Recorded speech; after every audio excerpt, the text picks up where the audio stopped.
Hello students, आप सभी लोगों का आज की क्लास में बहुत बहुत स्वागत है। स्टूडेंट, जैसा कि आप सभी को पता है, हम लोग जिस चैप्टर को पढ़ रहे हैं उस चैप्टर का नाम है अल्कोहल, फिनॉल और ईथर। और हम लोगों ने इस चैप्टर में काफ़ी कुछ डिटेल में डिस्कस कर लिया है। इसके जो भी वीडियोस मैंने अपलोड किए हैं, मैंने 4 पार्ट इसके पहले अपलोड कर दिए हैं। अगर किसी बच्चे ने स्टार्टिंग से नहीं देखा हो तो मैं रिक्वेस्ट करूंगा कि यदि आप इस चैप्टर को और अच्छे तरीके से, प्रॉपर तरीके से सीखना चाहते हैं तो क्रम से आप चीज़ों को पढ़िए, जिससे आपको कोई भी प्रकार के डाउट्स जो है वो दिमाग में ना रह जाएं। मैं पूरी कोशिश करूंगा कि ऑलमोस्ट जितने भी डाउट्स आपके हैं वो यहाँ पर दूर कर दूं, और पूरी कंप्लीट थ्योरी मैं आपको डिस्कस कर दूं, बता दूं कि कहाँ से कौन सी चीज़ें किस तरह से पूछी जाती हैं, या कितनी सारी डिटेल में बातें आप लोगों को पढ़नी हैं। हम लोगों ने जस्ट लास्ट लेक्चर की अगर हम बात करें तो हम लोग अल्कोहल की केमिकल रिएक्शंस के बारे में बात कर रहे थे, और मैंने आपको बताया था कि अल्कोहल की केमिकल रिएक्शंस को हम लोगों ने 3 पार्ट्स में बांटा हुआ था। इवन 4 पार्ट्स थे, बट चौथा पार्ट मैंने आपको बताया था कि उससे ज़्यादा क्वेश्चंस पूछे नहीं जाते हैं, इसलिए 3 ही पार्ट्स हमें बेसिकली डिस्कस करने थे। इसमें पहला पार्ट था जिसमें अल्कोहल से O और H का बॉन्ड टूटता है और H निकलता है, मतलब अल्कोहल की वो रिएक्शंस हमें डिस्कस करनी थी जिसमें OH बॉन्ड के टूटने से H निकलता है, और दूसरी वो रिएक्शन डिस्कस करनी थी जिसमें पूरा का पूरा OH निकलता है, और तीसरी अलग तरह की रिएक्शन थी जिसमें पूरा का पूरा अल्कोहल मॉलिक्यूल इस्तेमाल होता हुआ दिखता है। तो इसी क्रम में हम लोगों ने सबसे पहले रिएक्शंस पढ़ी थी जिसमें अल्कोहल का H निकलता है। अल्कोहल का जब H निकलता है तो हम लोगों ने सबसे पहले इसका एसिडिक बिहेवियर पढ़ा था।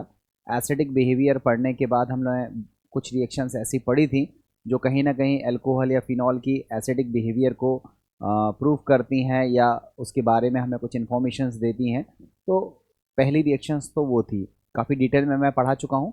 मैं केवल ओरली बोल के उस वीडियो को केवल रिकॉल कर रहा हूँ कि कहाँ पर आपने क्या पढ़ा होगा।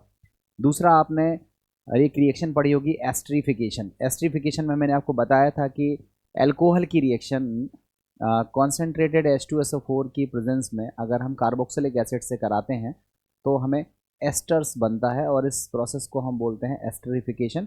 ये रिवर्सिबल प्रोसेस है, और इस प्रोसेस में भी हम देखते हैं कि जो अल्कोहल है वहाँ से H निकलता है और एसिड से OH रिमूव होता है, और फाइनली हमें एस्टर्स का फॉर्मेशन होता हुआ दिखता है। हमने एक रिएक्शंस और पढ़ी थी जिसका नाम था एसिलीकरण, जिसको हम एसिटाइलेशन भी बोलते हैं, और इसमें हम लोग एसिड के डेरिवेटिव्स लेते हैं। उसकी रिएक्शंस हम लोग कराते हैं अल्कोहल के साथ, और अगर हम एसिड क्लोराइड लेते हैं तो पिरिडीन की प्रेजेंस में जनरली ये रिएक्शन होती है, और अगर हम कार्बोक्सिलिक एसिड के एनहाइड्राइड्स लेते हैं, स्पेशली एसिटिक एनहाइड्राइड्स लेते हैं, और फिर उसकी जब रिएक्शन हम अल्कोहल के साथ कराते हैं तो वहाँ हम सोडियम एसिटेट की जनरली प्रेजेंस लेते हैं, और वहाँ पर भी हमें एस्टर्स बनते हुए मिलते हैं।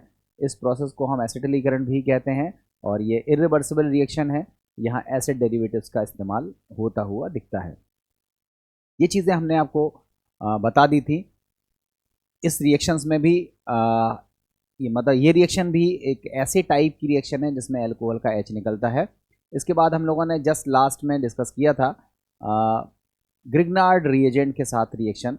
ग्रिग्नार्ड रिएजेंट के साथ रिएक्शन में हमने आपको बताया था कि ग्रिग्नार्ड जो है वो एक्टिव हाइड्रोजन कंटेनिंग कंपाउंड, फिर चाहे वो वाटर हो, चाहे वो अल्कोहल हो, या अमोनिया हो, या एमाइन हो, उनके साथ अगर रिएक्शन कराते हैं ग्रिग्नार्ड की तो ग्रिग्नार्ड के करस्पॉन्डिंग हमें एल्केन का फॉर्मेशन होता हुआ दिखता है।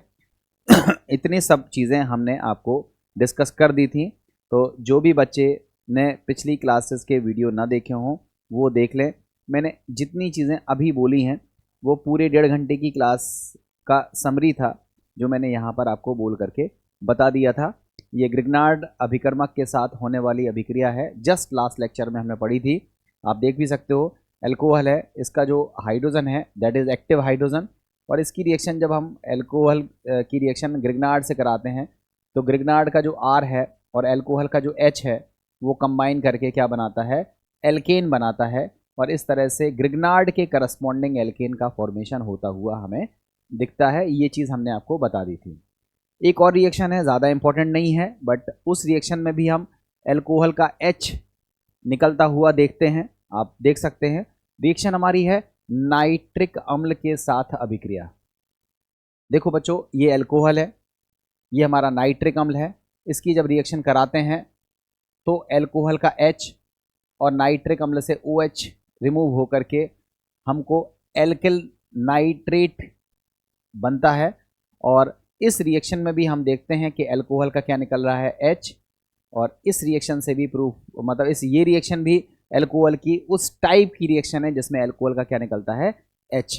तो आप देख सकते हो मेथिल एल्कोहल की रिएक्शन नाइट्रिक एसिड से करा रहे हैं तो मेथिल नाइट्रेट बन रहा है, और अगर यही रिएक्शन एथिल एल्कोहल की कराएंगे तो हमें एथिल नाइट्रेट प्राप्त हो जाएगा। और ये जो एल्किल नाइट्रेट होते हैं ये बेसिकली ये भी एस्टर ही हैं, बट ये इनऑर्गेनिक एस्टर्स की कैटेगरी में आते हैं। लिखा भी है एल्किल नाइट्रेट अकार्बनिक एस्टर हैं जो जल अपघटन करने पर हमें एल्कोहल तथा नाइट्रिक अम्ल देते हैं। मतलब अगर इनका रिवर्सिबल प्रोसेस किया जाए, अगर इनका हम हाइड्रोलिसिस कर दें तो हमें फिर से वही एल्कोहल और नाइट्रिक एसिड बन जाएगा। ये नाइट्रिक एसिड की रिएक्शंस थी, ये भी वही रिएक्शंस है, मतलब एल्कोहल की वही रिएक्शंस है जिसमें H निकलता है। अब हम लोगों ने लास्ट क्लास में ही थोड़ा सा डिस्कस किया था कि हम एल्कोहल की उन रिएक्शंस के बारे में बात करेंगे, उन रिएक्शंस के बारे में बात करेंगे जिसमें पूरा का पूरा OH निकलता है। और जब हमने पूरा का पूरा OH निकलने वाली रिएक्शंस को देखा था तो उसमें हमने पहली रिएक्शन देखी थी ल्यूकास रिएजेंट के साथ रिएक्शन। देखो ल्यूकास रिएजेंट के साथ हमने रिएक्शंस देखी थी, और आपको हमने पहले ये भी बताया था कि ऐसी रिएक्शंस जिसमें एल्कोहल का पूरा OH निकलता है, एल्कोहल का पूरा OH निकलता है, वहाँ पर एल्कोहल की रिएक्टिविटी क्या होती है, सबसे ज़्यादा फास्ट रिएक्शन करता है 3 डिग्री, उसके बाद नंबर आता है 2 डिग्री, और सबसे स्लो रिएक्शन करता है 1 डिग्री। ये आपका एल्कोहल की रिएक्टिविटी का ऑर्डर है, और ये ऑर्डर तब फॉलो होता है जब रिएक्शन में C और O के बॉन्ड को ब्रेक होने के बाद पूरा का पूरा OH ग्रुप निकलता है, तब ये रिएक्टिविटी आपकी फॉलो होती है। और इस रिएक्टिविटी में हमने आपको बताया था कि पहली रिएक्शन है ल्यूकास रिएजेंट। ल्यूकास रिएजेंट के साथ हमने रिएक्शन बताई थी, और आपको हमने ये भी बताया था कि एनहाइड्रस ZnCl2 और कॉन्सेंट्रेटेड HCl, इसको हम कहते हैं ल्यूकास रिएजेंट, और इसका इस्तेमाल होता है प्राइमरी, सेकेंडरी और टर्सरी एल्कोहल को डिस्टिंग्विश करने में। आपको सिखाया था कि टर्सरी एल्कोहल ल्यूकास रिएजेंट के साथ तुरंत रिएक्शन करते हैं और इमीडिएटली टर्बिडिटी प्रोड्यूस होती है। सेकेंडरी एल्कोहल 5 से 10 मिनट का समय लेते हैं, और प्राइमरी एल्कोहल में ये रिएक्शन नॉर्मल टेम्परेचर पर नहीं होती है। बच्चों ये मैं आपको सिखा चुका हूँ, इसलिए मैं इस स्लाइड पर ज़्यादा टाइम वेस्ट नहीं करूँगा, ये मेरा पार्ट डिस्कस किया जा चुका है, इसको मैंने आपको बता दिया है। अब यहीं पर एक छोटा सा पार्ट है, उसी ल्यूकास रिएजेंट वाला ही पार्ट है, आप इसको थोड़ा देख सकते हैं। देखो ये ल्यूकास रिएजेंट वाला ही पार्ट है। जो टर्सरी एल्कोहल है वो तुरंत टर्बिडिटी देता है, जो सेकेंडरी एल्कोहल है वो 5 मिनट से 10 मिनट का समय लेते हैं रिएक्शन में, और प्राइमरी एल्कोहल सामान्य तापमान पर कोई रिएक्शन प्रोड्यूस नहीं करता है। अब HCl की रिएक्शन हमने ल्यूकास रिएजेंट में देखी, मतलब एल्कोहल की रिएक्शन हमने कराई HCl से, और कैटलिस्ट के तौर पर हमने एनहाइड्रस ZnCl2 लिया। आप HCl की जगह पर HBr भी इस्तेमाल कर सकते थे और HI भी इस्तेमाल कर सकते थे। HBr और HI चूँकि हाईली रिएक्टिव होते हैं, इसलिए इसको हम स्टोर करके नहीं रखते हैं, तुरंत बनाते हैं। कैसे बनाते हैं, KBr और H2SO4 की रिएक्शन से HBr बनेगा, तब उसकी रिएक्शन से हम लोगों को एल्किल ब्रोमाइड मिलेगा, और KI और H3PO4 की रिएक्शन से हमें HI मिलेगा, और HI की रिएक्शन जब हम कराएंगे तो हमें एल्किल आयोडाइड मिलेगा। बच्चों एक इंटरेस्टिंग फैक्ट यहाँ पर है कि जब हम HBr का फॉर्मेशन करना चाहते हैं तो KBr के साथ क्या मिलाते हैं, H2SO4, मगर KI के साथ H2SO4 का इस्तेमाल नहीं होता है, क्योंकि H2SO4 एक ऑक्सीडाइजिंग एजेंट की तरह बिहेव करता है, और ये बनने वाले HI को फिर से I2 में कन्वर्ट ना कर दे, इसलिए हम H2SO4 का यूज़ नहीं करते हैं, बल्कि किसका यूज़ करते हैं, S3PO4 का यूज़ करते हैं। ये भी मैंने डिस्कस किया था लास्ट क्लास में और आपको बताया था जो सबसे ज़्यादा रिएक्टिव होता है रिएक्शन में वो HI होता है, देन HBr, उससे कम रिएक्टिविटी HCl की होती है। इसलिए जब हम HCl की रिएक्शन करा रहे थे तो हमने कैटलिस्ट यूज़ किया था एनहाइड्रस ZnCl2, जो कि आपने ल्यूकास रिएजेंट में देखा था। तो बच्चों ये वो सारी रिएक्शंस थी जिसमें हम एल्कोहल का OH निकलता हुआ देखते हैं। अब हम लोगों को और भी एक दो रिएक्शंस देखनी है, उसको आप देखें तो आपको खुद ही पता चलेगा। और वो कौन सी रिएक्शंस हैं बच्चों, ये भी रिएक्शंस हमारी लास्ट क्लास में हो गई थी। मैंने आपको बताया था कि एल्कोहल की रिएक्शन हम PCl5 से कराते हैं, PCl3 से कराते हैं, रेड फास्फोरस और HI से कराते हैं, रेड फास्फोरस I2 के साथ कराते हैं। तो आप देखते हो कि इनकी रिएक्शन में भी क्या मिलता है, एल्कोहल का OH निकलता है और तब जाके एल्किल क्लोराइड या एल्किल ब्रोमाइड या एल्किल आयोडाइड बनता है। मतलब ये भी वो रिएक्शन है जिसमें हम एल्कोहल का OH निकलता हुआ देखते हैं। ये रिएक्शंस भी आप लोगों ने पढ़ ली थी, ये रिएक्शन भी आपने पढ़ ली थी। देखो इस रिएक्शन में हमने रिएक्शन किससे कराई, PCl5 के साथ रिएक्शन कराई, PCl5 के साथ रिएक्शन दिख रही है, फिर PCl3 के साथ रिएक्शन दिख रही है, फिर रेड फास्फोरस और Br2 या रेड फास्फोरस और I2 के साथ रिएक्शन दिख रही है, और यहाँ पर थायोनिल क्लोराइड के साथ रिएक्शन दिख रही है। और आपको पता है कि जब हमने एल्किल हैलाइड पढ़ाया था तब भी हमने इन रिएक्शंस को बताया था। इन रिएक्शंस में एल्कोहल का OH निकलता है और हैलोजन ग्रुप आता है, तब जाकर के एल्किल हैलाइड्स यहाँ पर बनते हुए दिखते हैं। SOCl2 वाली रिएक्शन को हम डार्जन रिएक्शन भी कहते हैं। इन्वर्जन इन कॉन्फिगरेशन होता है, SNI टाइप की ये रिएक्शन होती है। और एल्किल क्लोराइड बनाने की ये बेस्ट मेथड है, क्योंकि इसमें जो बाई प्रोडक्ट्स बनते हैं वो गैसियस होने की वजह से ईजिली रिमूव हो जाते हैं और हमें प्योर जो है वो एल्किल क्लोराइड बनता हुआ दिखाई देता है। ठीक है, ये सारी रिएक्शंस थी और हमने यहाँ तक आपको बता दिया था। बच्चों अब देखते हैं हम आज की क्लास में बड़ी ही इंटरेस्टिंग रिएक्शंस के बारे में बात करते हैं, और वो इंटरेस्टिंग रिएक्शंस हमारी स्टार्ट होती हैं। अब हम लोग बात कर रहे हैं वे अभिक्रियाएं जिसमें एल्कोहल का जो OH है और एल्किल समूह एक साथ भाग लेते हैं। देखो बच्चों, पहली रिएक्शन क्या थी जिसमें एल्कोहल का H निकलता है, दूसरी रिएक्शन क्या थी जिसमें एल्कोहल का OH निकलता है, तीसरी रिएक्शन अब हम लोग कौन सी पढ़ने वाले हैं, तीसरे टाइप की रिएक्शन पढ़ने वाले हैं जिसमें एल्कोहल का OH भी निकलता है और एल्किल समूह भी रिएक्शन में पार्टिसिपेट करता है। और उसमें जो पहली रिएक्शन है उसका नाम है डिहाइड्रेशन, निर्जलीकरण। डिहाइड्रेशन या निर्जलीकरण मोस्ट इंपॉर्टेंट रिएक्शन है, बहुत उपयोगी रिएक्शन है।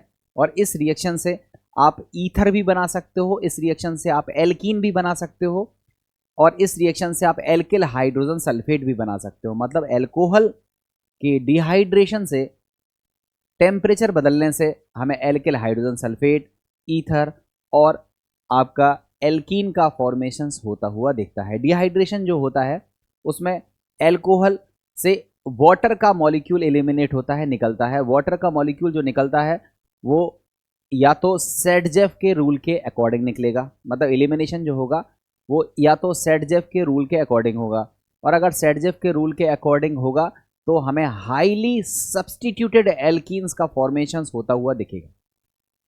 आप पढ़ चुके हो रिएक्शन मैकेनिज्म में, सेडजेफ का रूल हमने एल्कीन में भी सिखाया था कि एलिमिनेशन इस तरह से होगा कि हाईली सब्सटीट्यूटेड एल्कीन्स बनेगी, या कहें तो हाईली स्टेबल एल्कीन्स का फॉर्मेशंस होता हुआ दिखेगा।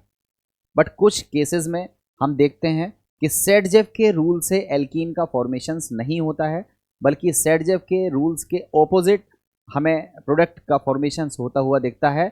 ऐसे प्रोडक्ट को हम हॉफमैन प्रोडक्ट कहते हैं, और हॉफमैन प्रोडक्ट विशेष परिस्थितियों में ही डेवलप होता है। विशेष परिस्थिति कौन सी हैं, आइए एक एक करके देखते हैं। सबसे पहले हम डिहाइड्रेशन की बात कर रहे हैं, तो एल्कोहल को हम लोग गर्म करने वाले हैं और प्रेजेंस लेने वाले हैं डिहाइड्रेटिंग एजेंट की। डिहाइड्रेटिंग एजेंट या तो कॉन्सेंट्रेटेड H2SO4 ले सकते हो आप, या फिर S3PO4 ले सकते हो, या एनहाइड्रस Al2O3 भी ले सकते हो, या फिर P2O5 ले सकते हो। ये सारे डिहाइड्रेटिंग एजेंट हैं। डिहाइड्रेटिंग एजेंट का मतलब जो वाटर मॉलिक्यूल को निकालने में हेल्प करते हैं उसे हम डिहाइड्रेटिंग एजेंट कहते हैं। और डिहाइड्रेटिंग एजेंट कौन से हैं, concentrated H2SO4, H3PO4, Al2O3, P4O10 और एनहाइड्रस ZnCl2, ये सारे डिहाइड्रेटिंग एजेंट हैं। अगर हम एल्कोहल को इनकी प्रेजेंस में हीट कर दें तो एल्कोहल से वाटर मॉलिक्यूल निकल जाता है और एल्कीन का फॉर्मेशन होता हुआ दिखता है। और एल्कीन के फॉर्मेशंस को अगर हम देखें तो टर्सरी एल्कोहल ज़्यादा रिएक्टिविटी शो करते हैं टूवर्ड्स एलिमिनेशन या डिहाइड्रेशन। सेकेंडरी एल्कोहलों का डिहाइड्रेशन कंपैरेटिवली स्लो होता है और प्राइमरी एल्कोहल का भी डिहाइड्रेशन थोड़ा सा और स्लो होता है। तो ये एल्कोहल की रिएक्टिविटी है टूवर्ड्स डिहाइड्रेशन, ये आपको याद होना चाहिए। अब देखो डिहाइड्रेशन से प्रोडक्ट कौन कौन से बनते हैं, आप एक एक तरफ से देखते चलो। देखो ये हमारे पास है एथिल एल्कोहल। बच्चों देखो ये हमारे पास क्या है, एथिल एल्कोहल है। और एथिल एल्कोहल का हमने क्या किया, डिहाइड्रेशन एथेनॉल का किया। किसकी प्रेजेंस में किया, कॉन्सेंट्रेटेड H2SO4 की प्रेजेंस में किया और टेम्परेचर ऑलमोस्ट 170 लिया या 443 केल्विन टेम्परेचर लिया। तो इस टेम्परेचर पर अगर एथिल एल्कोहल का या इथेनॉल का हम डिहाइड्रेशन करते हैं तो हमें वाटर मॉलिक्यूल के निकलने के बाद एथिलीन मिलती है। इसी तरह से देखो ये प्रोपेन 1ऑल है, OH यहाँ से निकलेगा और H उसके बगल वाले से निकलेगा तो प्रोपीन मिलेगा। जब हम कॉन्सेंट्रेटेड H2SO4 और ऑलमोस्ट 170 डिग्री टेम्परेचर या 443 केल्विन टेम्परेचर लेते हैं तो एल्कोहल के डिहाइड्रेशन से आपको करस्पॉन्डिंग एल्कीन्स का फॉर्मेशंस होता हुआ दिखता है। आप अगर एथिल एल्कोहल नहीं लेना चाहते हो तो आप दूसरा डिहाइड्रेटिंग एजेंट भी ले सकते हो। देखो दूसरा डिहाइड्रेटिंग एजेंट यहाँ पर क्या लिया हुआ है वो आप देख सकते हो।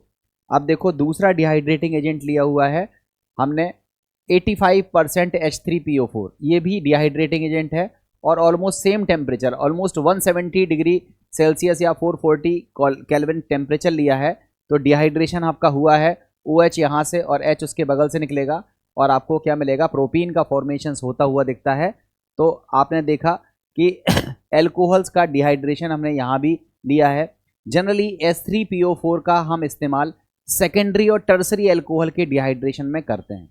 आप कॉन्सेंट्रेटेड H2SO4 का डिहाइड्रेशन मतलब एज ए डिहाइड्रेटिंग एजेंट अगर आप कॉन्सेंट्रेटेड H2SO4 लेते हो तो वो प्राइमरी एल्कोहल में लेना चाहिए, क्योंकि प्राइमरी एल्कोहल का जो डिहाइड्रेशन है वो थोड़ा सा डिफ़िकल्ट होता है और उसके लिए हमें स्ट्रॉन्ग डिहाइड्रेटिंग एजेंट का इस्तेमाल करना पड़ता है जो कि कॉन्सेंट्रेटेड H2SO4 होता है। तो देखो लिखा भी है द्वितीयक और तृतीयक एल्कोहलों के निर्जलीकरण के लिए दुर्बल परिस्थिति में भी हो जाते हैं और दुर्बल परिस्थिति में हमें वीक डिहाइड्रेटिंग एजेंट लेना पड़े तो उससे भी डिहाइड्रेशन हो जाता है और एल्कीन का फॉर्मेशन होता हुआ दिखता है।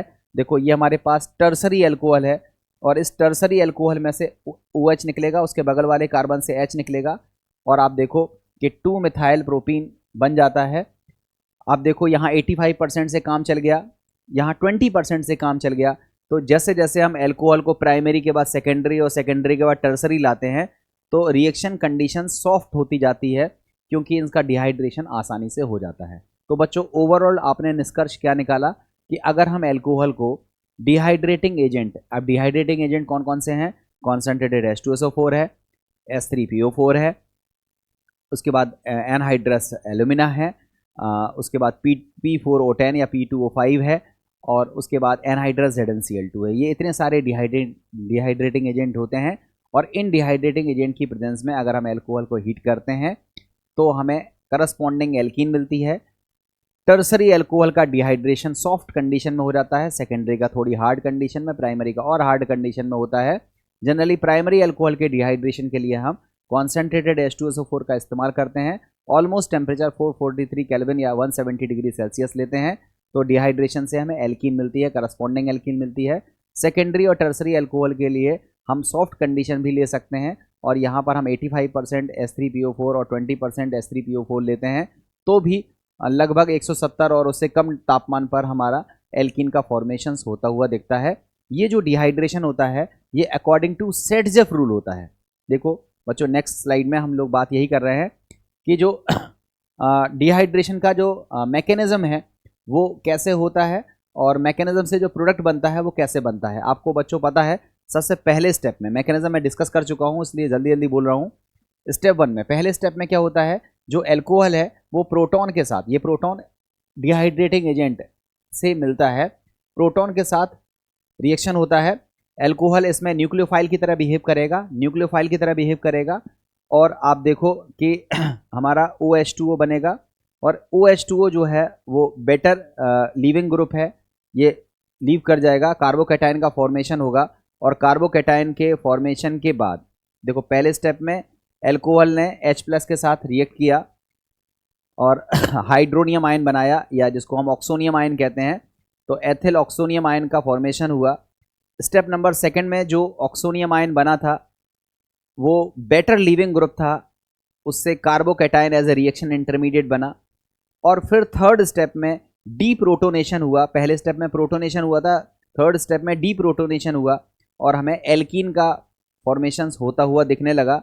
और डी प्रोटोनेशन के बाद हमें क्या मिल रहा है, एल्कीन का फॉर्मेशन होता हुआ दिख रहा है, और इस तरह से हमारी जो एल्कीन है वो बन जाती है। ठीक है, अब हम बात करते हैं किसकी, सेडजेफ रूल की। बच्चों जो इंपॉर्टेंट है वही चीज़ समझो। हम बात करते हैं सेडजेफ रूल की, ये बहुत ज़रूरी क्वेश्चंस हैं। देखो ये एल्कोहल है, ये डिहाइड्रेशन हम कर रहे हैं, तो OH यहाँ से निकलेगा, H बगल में यहाँ से भी निकल सकता था, H बगल में यहाँ से भी निकल सकता था, मगर यहाँ पर मात्र 2 H हैं और यहाँ पर 3 H हैं, तो कहाँ से निकलेगा, जहाँ हाइड्रोजन कम होंगे वहाँ से निकलेगा, यहाँ से नहीं निकलेगा। तो सेडजेफ का रूल कहता है कि अगर एल्कोहल का कभी भी डिहाइड्रेशन कराया जाता है, एल्कोहल का कभी भी डिहाइड्रेशन कराया जाता है, तो OH के करस्पॉन्डिंग हाइड्रोजन वहाँ से निकलता है जहाँ नंबर ऑफ हाइड्रोजन्स क्या होते हैं, कम होते हैं। आप देखो कि अगर यहाँ से H निकलेगा तो क्या मिलेगा, ब्यूट-2-ईन, और ये मुख्य उत्पाद के तौर पर, मेजर प्रोडक्ट के तौर पर मिलेगा। और मान लो H यहाँ से निकला तो यहाँ से मिलेगा ब्यूट-1-ईन, जो कि कम मात्रा में मिलता है, सह उत्पाद के रूप में मिलता है। तो आप देखोगे कि एल्कोहल के डिहाइड्रेशन से वो एल्कीन मिलती है जो हाईली सब्स्टिट्यूटेड होती है। सब्स्टिट्यूशन यहाँ देख सकते हो, ये डबल बॉन्ड जिन कार्बनों ने बनाया है उसके एक तरफ एल्किल ग्रुप है और एक और तरफ एल्किल ग्रुप है, तो दो तरफ एल्किल ग्रुप है, तो ये डाई सब्स्टिट्यूटेड एल्कीन है। मगर इस वाले में देखें, ये डबल बॉन्ड है, इसके केवल एक ही तरफ एल्किल ग्रुप है, तो ये मोनो सब्स्टिट्यूटेड एल्कीन है। This is mono substituted alkene, this is di substituted alkene, और डाई सब्स्टिट्यूटेड एल्कीन की स्टेबिलिटी मोनो सब्स्टिट्यूटेड एल्कीन से ज़्यादा होती है, और इसलिए हाईली सब्स्टिट्यूटेड एल्कीन या कहें तो मोस्ट स्टेबल एल्कीन का फॉर्मेशन होता है, और यही रूल सेडजेफ का रूल कहलाता है। पढ़ के देख सकते हो, जब किसी अभिक्रिया में 2 या अधिक एल्कीन के बनने की संभावना होती है तो उस अवस्था में सबसे अधिक प्रतिस्थापी एल्कीन मुख्य उत्पाद होती है, इसी को बोलते हैं सेडजेफ का नियम। और देखो लिखा भी है, एल्कोहलों का निर्जलीकरण सेडजेफ के नियमानुसार सामान्यतः होता है, अर्थात OH के करस्पॉन्डिंग हाइड्रोजन उस निकटवर्ती कार्बन परमाणु से निकलता है जहां हाइड्रोजन की संख्या क्या होती है, कम होती है, और इस रूल से हम एल्कोहल का डिहाइड्रेशन कराते हैं। ठीक है बच्चों, एक चीज और इंटरेस्टिंग है, जब सेडजेफ के नियम के विपरीत एल्कीन प्राप्त होती है तो ऐसे उत्पाद को हम हॉफमैन उत्पाद कहते हैं, हॉफमैन प्रोडक्ट कहते हैं। जब सेडजेफ का रूल फॉलो नहीं होगा तो वो प्रोडक्ट क्या, कौन सा प्रोडक्ट कहलाएगा, हॉफमैन प्रोडक्ट कहलाएगा। और हॉफमैन प्रोडक्ट सेडजेफ का अपोजिट होता है। हॉफमैन प्रोडक्ट जो है वो कब बनता है, उसकी कंडीशंस होती हैं, कंडीशंस देख लो, अभी पता चल जाएगा। देखो पहली कंडीशंस है, ये एडिशनल चीज़ें हैं, हॉफमैन एलिमिनेशन रिएक्शन कब देखने के लिए मिलती है, जब नंबर 1 लीविंग ग्रुप पुअर हो। आपको पता है हेलो एल्केन में ग्रुप कौन से हो सकते हैं, फ्लोरो, क्लोरो, ब्रोमो, आइडो। सबसे बेटर लिविंग ग्रुप कौन सा होता है, आइडो। आइडो के बाद ब्रोमो, ब्रोमो से खराब लिविंग ग्रुप है क्लोरो, और क्लोरो से भी खराब है या सबसे पुअर लिविंग ग्रुप है वो है फ्लोरो। तो अब कभी भी हम अगर फ्लोरो एल्केन, देखो आप यहाँ पर समझो, आप डायरेक्टली चीज़ों को एग्जाम्पल से समझो, जल्दी समझ में आ जाएगा। देखो ये हमारे पास एक फ्लोरो एल्केन है, देखो नाम पढ़ लो, 1 2 3 4 5, इसका नाम है 2 नंबर पर फ्लोरो है, उसका नाम है 2 फ्लोरोपेंटेन, इसका नाम लिख देना 2 फ्लोरोपेंटेन। अब हमने इसका एल्कोहलिक KOH से डिहाइड्रेशन कराया। अब आप बताओ, डिहाइड्रोहेलोजिनेशन कराया, क्या कराया, डिहाइड्रोहेलोजिनेशन कराया, तो F तो यहां से निकलेगा। अब आप बताओ कि H कहां से निकलना चाहिए, तो आप कहोगे यहां 2 H हैं, यहां 3 H हैं, सेडजेफ का रूल कहता है यहाँ से निकलना चाहिए, यहाँ से नहीं निकलना चाहिए, सेडजेफ का रूल कहता है। और सेडजेफ के रूल से जो एल्कीन बनेगी वो डाई सब्स्टिट्यूटेड होगी, ज़्यादा स्टेबल होगी। मगर यहाँ एक इंटरेस्टिंग बात है कि फ्लोरो जो है वो बेटर लिविंग ग्रुप नहीं होता है। जब पुअर लिविंग ग्रुप होता है तो वहाँ सेडजेफ का रूल नहीं लगता है। कहने का मतलब यहाँ कम वाले हाइड्रोजन से H नहीं हटेगा, यहाँ से H नहीं हटेगा, यहाँ से H हटेगा। और जब हॉफमैन के अपोजिट प्रोडक्ट आपको बनता है तब हम कहते हैं कि आप देखो हॉफमैन प्रोडक्ट ज़्यादा मात्रा में बन रहा है 70%, और सेडजेफ प्रोडक्ट कम मात्रा में बन रहा है, मात्र 30% जो है प्रोडक्ट बन रहा है। तो इस तरह से हम कहते हैं कि अगर हम एलिमिनेशन रिएक्शन देखते हैं और एलिमिनेशन रिएक्शन में हम लोग पाते हैं कि अगर एलिमिनेशन रिएक्शन में पुअर लिविंग ग्रुप अटैच है तो वहाँ पर सेडजेफ प्रोडक्ट नहीं बनता है, वहाँ पर कौन सा प्रोडक्ट बनता है? हॉफमैन प्रोडक्ट बनता है। ये रूल नंबर 1 है। रूल नंबर 1 है, लिखा भी है। टोटल 4 केस होते हैं। 4 case are known where product formation take place according to Hofmann rule. Hofmann rule के अनुसार प्रोडक्ट बनता है। 4 केस हैं। पहला केस क्या है?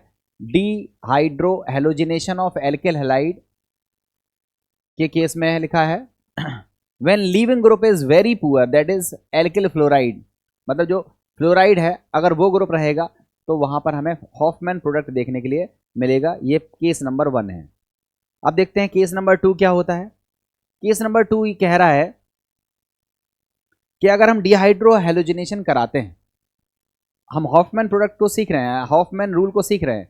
जब हम डिहाइड्रो हेलोजिनेशन कराते हैं और वहां हम देखते हैं कि हमारा जो बेस है वो बल्की बेस है। देखो समझना, जैसे हमने कहा OH माइनस ये बेस है, CH3O माइनस ये बेस है, C2H5O माइनस ये बेस है, और TBuO माइनस टर्सरी ब्यूटॉक्साइड ये भी बेस है। मगर यहाँ बेस में देखो O से कौन जुड़ा है? H, फिर कौन जुड़ा है? मैथिल, फिर कौन जुड़ा है? एथिल, फिर कौन जुड़ा है? T, tertiary butyl. तो आप खुद देखो, ये H था, छोटा ग्रुप था, मैथिल थोड़ा सा बड़ा है, एथिल और बड़ा है, और टर्सरी ब्यूटिल तो सबसे बड़ा ग्रुप है। तो आप खुद देखोगे जो बेस है वो बल्की बेस कौन सा है? Tertiary butoxide. तो अगर हमारा बेस बल्की होता है तो भी एलिमिनेशन हम सेडजेफ रूल से नहीं करते हैं, वहाँ एलिमिनेशन हम हॉफमैन रूल से करते हैं। देखो आप, इसका नाम है 2-ब्रोमोब्यूटेन। 2-ब्रोमोब्यूटेन का हमने बेस के साथ हीट किया है, सोडियम एल्कोक्साइड के साथ हमने हीट किया है, बट ये जो बेस है वो बल्की बेस है। तो Br यहाँ से निकलेगा, H यहाँ से निकलना चाहिए सेडजेफ के रूल से, मगर यहाँ से नहीं निकलेगा क्योंकि बेस बल्की है, यहाँ से निकलेगा। और आप देखो ब्यूट 1 इन ज़्यादा मात्रा में बन रहा है 80%, ब्यूट 2 इन कम मात्रा में बन रहा है। ये केस नंबर 2 है। केस नंबर 1 क्या है कि डिहाइड्रो हेलोजिनेशन कभी हो और पुअर लिविंग ग्रुप फ्लोरोटाइप लगा हो तो वहाँ सेडजेफ रूल से प्रोडक्ट नहीं बनेगा, वहाँ हॉफमैन रूल से प्रोडक्ट बनेगा। दूसरी केस क्या है कि अगर हमारा डिहाइड्रो हेलोजिनेशन हो रहा है और अगर हमने बेस बल्की बेस लिया हुआ है तो भी वहाँ पर डिहाइड्रो हेलोजिनेशन रिएक्शन जो होती है वो हॉफमैन रूल से होती है, सेडजेफ रूल से नहीं होती है। केस नंबर 2 हो गया। अब अगर हम केस नंबर 3 की बात करें तो केस नंबर 3 और इंटरेस्टिंग है। इंटरेस्टिंग केस को आप यहाँ देखो, आप तुरंत रिएक्शन से ज़्यादा जल्दी सीख जाओगे। देखो, हमने हेलो ग्रुप जिस कार्बन से अटैच किया है उस कार्बन को कहा है अल्फा, उसके बगल वाले कार्बन को बोला है बीटा, और उसके बगल वाले को कार्बन को बोला है गामा। अगर ये गामा कार्बन क्वाटर्नरी कार्बन है, क्वाटर्नरी कार्बन का मतलब है इस गामा कार्बन के चारों तरफ कार्बन कार्बन है, कार्बन कार्बन कार्बन कार्बन। तो अगर ये गामा कार्बन क्वाटर्नरी है तब भी एलिमिनेशन जब होगा, डिहाइड्रो हेलोजिनेशन होगा, तो अकॉर्डिंग टू सेडजेफ रूल नहीं होगा।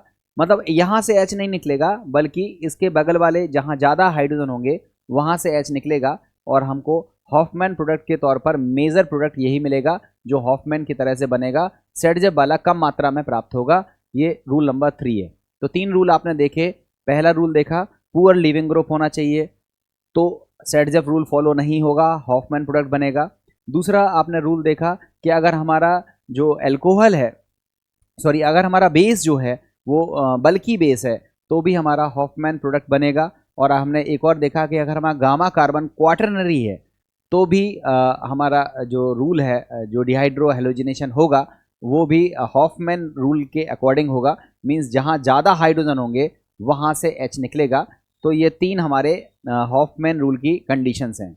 एक और कंडीशंस होती है, एक और कंडीशंस आप देख सकते हो कि अगर हमारा लीविंग ग्रुप हैवियर है, लीविंग ग्रुप हैवियर है, अभी तो लीविंग ग्रुप आपने पुअर देखा था, अगर हमारा लीविंग ग्रुप हैवियर है, लीविंग ग्रुप हैवियर है, इसके केस में जनरली 2 लीविंग ग्रुप बड़े फेमस हैं, एक है NR3+ और दूसरा है SR2+। ये 2 लीविंग ग्रुप हैं, ये लीविंग ग्रुप बेहतर हैं, बट ये बड़े लीविंग ग्रुप हैं, बल्कि लीविंग ग्रुप हैं।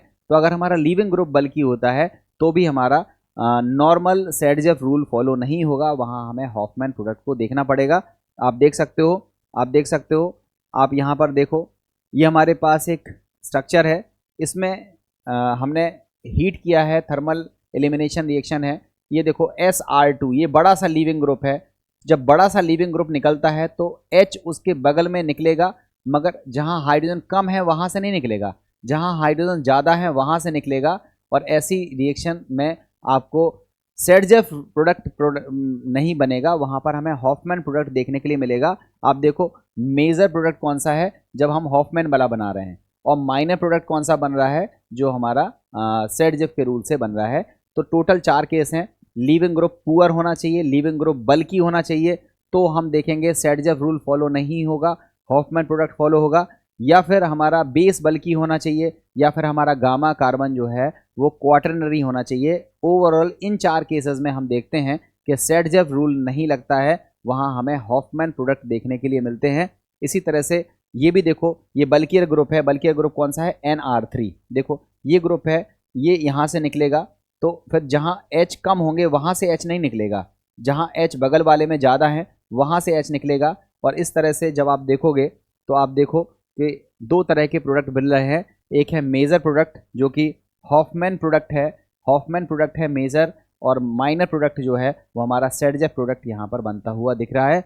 इस तरीके की हमें एलिमिनेशन देखने के लिए मिलते हैं। तो बच्चों, आपने ओवरऑल चीज़ क्या चीज़ सीखी?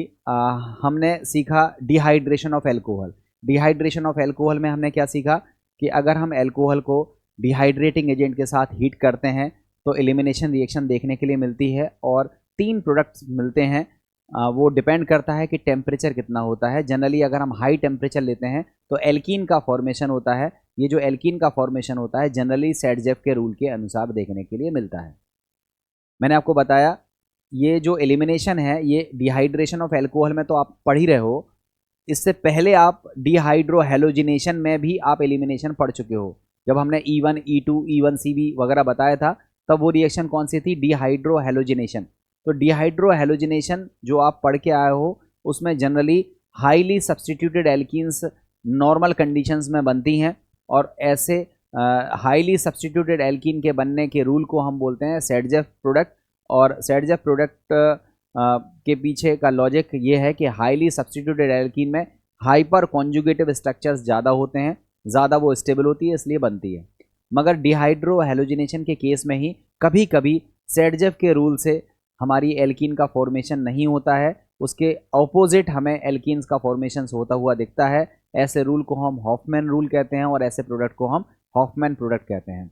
हॉफमैन प्रोडक्ट कब कब बनता है उसके टोटल 4 केस हम जनरली देखते हैं। या तो हमारा लीविंग ग्रुप पुअर होना चाहिए फ्लोरोटाइप, या तो हमारा लीविंग ग्रुप बल्कि होना चाहिए NR3 टाइप या SR2+ टाइप। इस तरह का लीविंग ग्रुप होगा तो वो बल्कि लीविंग ग्रुप कहलाता है। इन दोनों केसेस में हमारा हॉफमैन रूल लगेगा। या फिर हमारा बेस बल्कि होना चाहिए, या फिर हमारा गामा कार्बन जहाँ से एलिमिनेशन हो रहा है वो क्वाटरनरी टाइप का होना चाहिए। तो इन 4 केसेस में हमें हॉफमैन प्रोडक्ट देखने के लिए मिलते हैं। मैंने आपको एग्जाम्पल के माध्यम से इन चीज़ों को सिखा दिया है, समझा दिया है। अब आप प्रैक्टिस करो, क्वेश्चंस लगाओ, अटकेंगे नहीं एक भी क्वेश्चन, सारे क्वेश्चंस होंगे। जितना रूल्स है सब मैंने सिखा दिया है। अब क्वेश्चंस आपके नहीं अटकेंगे, डिपेंड करता है आपकी टोटल प्रैक्टिस पे। जितनी अच्छी प्रैक्टिस होगी उतने अच्छे आपको क्वेश्चंस आएंगे। अब देखते हैं आगे की तरफ, वही डिहाइड्रेशन ही पढ़ रहे हैं। देखो टेम्परेचर देख सकते हो आप।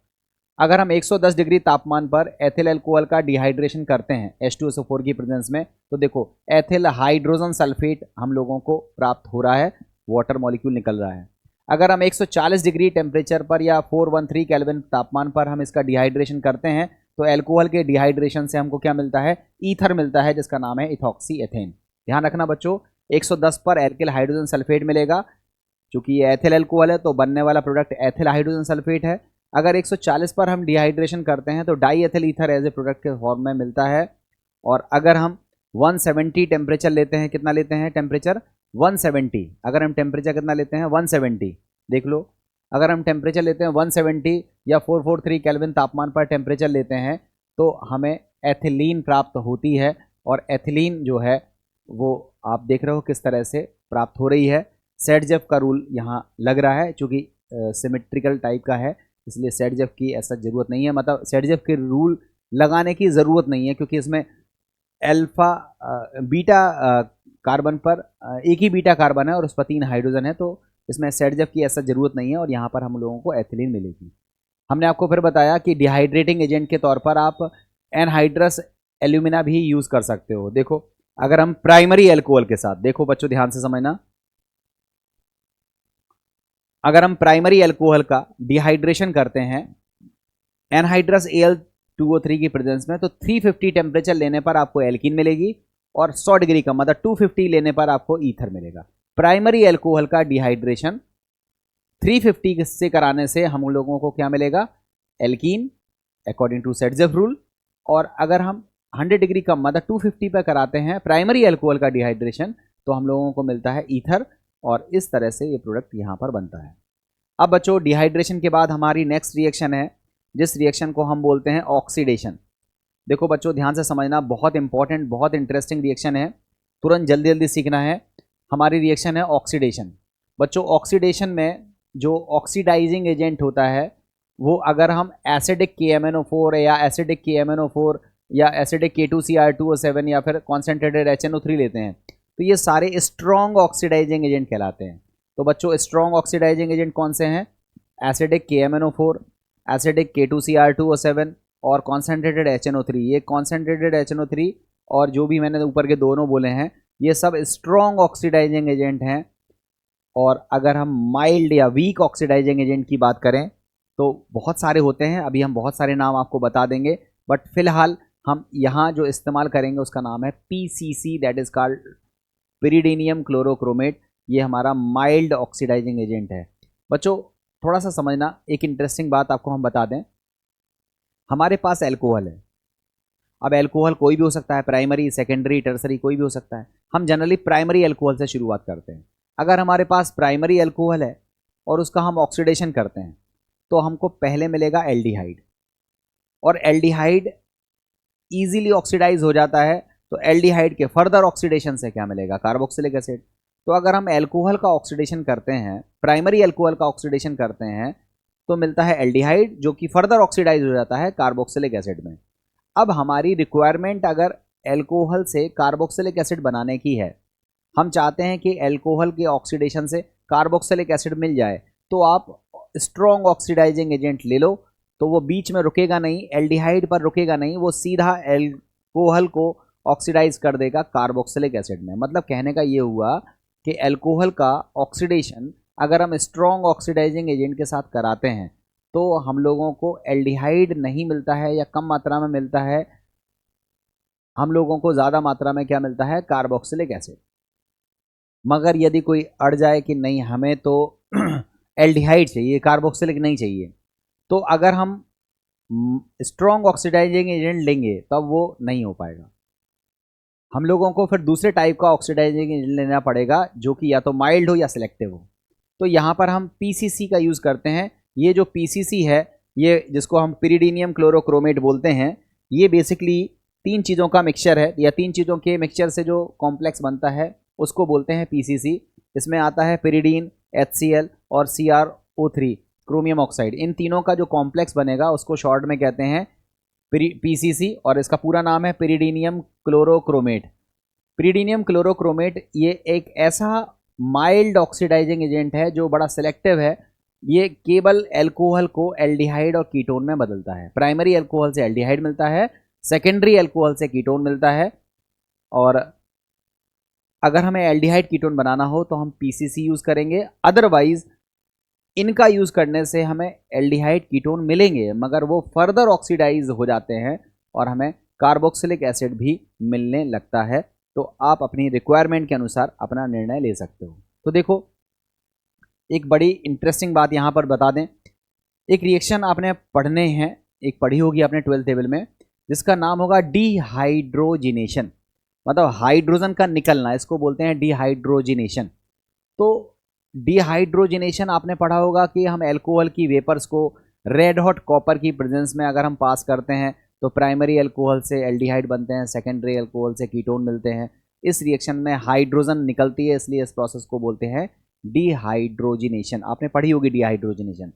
अब यहाँ देखो, जब हम एल्कोहल का ऑक्सीडेशन कराते हैं तो आप देखो, ये OH का बॉन्ड ब्रेक होता है, ये CH का बॉन्ड ब्रेक होता है, और एल्डिहाइड बनाने के लिए डबल बॉन्ड आ जाता है। ये C सिंगल बॉन्ड था ना, अब ये क्या बन गया, डबल बॉन्ड बन गया। तो आप खुद बताओ कि जब हम एल्कोहल का ऑक्सीडेशन करते हैं, तो क्या बनता है, एल्डिहाइड। अब एल्कोहल से एल्डिहाइड बनाने में थोड़ा सा सोच के देखो कि क्या होता है। आप कहोगे ये OH का बॉन्ड टूट रहा है, CH का बॉन्ड टूट रहा है, तब जाकर के वो C डबल बॉन्ड आ रहा है। तो आप बताओ, इस प्रोसेस में H और H निकल रहा है ना, H ये भी निकल जाएगा और ये H ये भी निकल जाएगा, मीन्स हाइड्रोजन निकल जाएगा। तो एल्कोहल से एल्डिहाइड का जो बनना है, जो इसको हम ऑक्सीडेशन से बनाते हैं, बेसिकली वो इस एक एग्जाम्पल है। किसका एग्जाम्पल है, डिहाइड्रोजिनेशन का।